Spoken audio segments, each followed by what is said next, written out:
Hello everybody, this is Nick with Basic Gear Review and welcome back to the channel.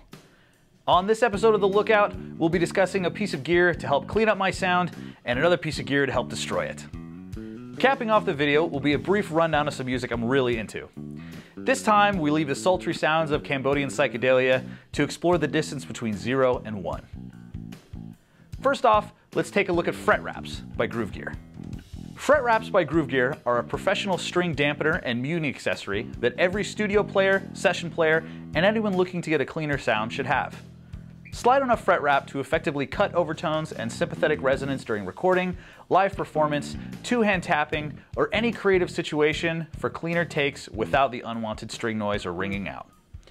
I primarily play a 4-string, but when I get calls for a gig or recording that calls for an extended range bass, I sometimes have difficulty.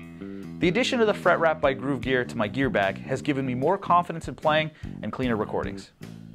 The adjustable Velcro strap lets you fine-tune the pressure and dampening of the strings. And perhaps best of all, no special guitar modifications, installations, or tools required. A 3-pack of Groove Gear fret wraps sells for about $30 US. I ordered mine in Flare Orange, although wild print is mighty saucy. So we've covered cleaning it up, now let's move on to tearing it down. Blasting onto the music scene in 1968, this year Electro-Harmonix is celebrating 50 years of turning heads and expanding minds. To commemorate their 50th anniversary, EHX have reissued the one that started it all, the original Big Muff version 1, and it's dripping with vintage Electro-Harmonix DNA and tone. Dubbed the Triangle Big Muff because of the layout of its volume, sustain, and tone controls, the Triangle Big Muff is a faithful recreation of the original circa 1969 circuit, now housed in a pedalboard-friendly die-cast chassis. Electro-Harmonix founder Nick Maffei says, quote, "The Big Muff Pi is the pedal we are best known for, so I wanted to commemorate EHX's 50th anniversary by re-releasing V1, the very first Big Muff. Original pedals are now selling for hundreds of dollars, and this reissue absolutely nails that creamy, violin-like sustain and musical tone at a price a working musician can afford. At only 99 bucks US, I can say I can find room on my board for another fuzz." Unlike the original, however, the Triangle Big Muff features a few nods to convenience. An LED to indicate the effect's on-off status, true bypass switching, and the option of being powered by a 9-volt AC adapter.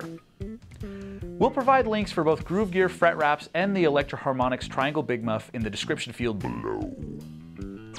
In mathematics and digital electronics, a binary number is a number expressed in the base 2 numeral system, a system which uses only 2 symbols, 0 and 1.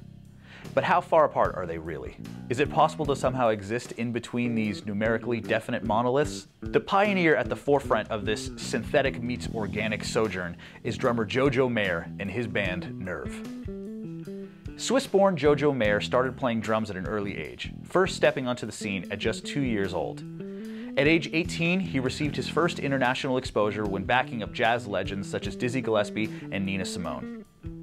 In the early 90s, he moved up from Europe to New York City, where he worked as a first-call sideman for a wide range of artists and styles. As a leader, he created his seminal work with Nerve, which established him as one of the great performers and innovators on the instrument. His concepts and techniques of, as he puts it, reverse engineering electronic drum beats in real time on an acoustic set introduced a new paradigm and opened the door for an entire new generation of musicians to follow. In 2011, he gave, in my humble opinion, one of the most musically important TED Talks of all time at TEDx Zurich. And in 2014, Modern Drummer magazine listed him as one of the 50 greatest drummers of all time. Jojo Mayer and his group Nerve have several recordings floating around various corners of the internet. But in 2017, they released their self-titled album, Nerve. This was not my first introduction to the band, but in my mind, the album stands as a pure distillation of what Nerve is. The album features bassist John Davis, Jojo's partner in crime and counterpart in Nerve. Famous bassists including Yannick Wizdala and Tim Maffei, bassist for Derek Trucks and on David Bowie's Black Star album, cite Jojo Mayer's work as massively influential. Every track on the album is a banger. I've probably done irreversible damage to both my ears and my car speakers, blasting this album at max volume literally hundreds of times. Not an overstatement. Tracks like Safety Last and Flat Earth are a couple of my favorites, while the track To Listen Is to Love really pushes the nostalgia button and brings back memories of sitting on the corner of my bed playing Nintendo 64 until the wee hours of the morning. But if I'm being honest, Hafiz from Ghosts of Tomorrow is pure Fire Temple. The song The Drum Lesson is a spotlight that fully displays Jojo's mastery of the instrument and his ability to weave electronica triggers into a drum solo in real time. It is neither to be missed nor taken lightly. Thanks very much for watching. Once again, I'm Nick with Basic Gear Review, and these are the things to be on the lookout for.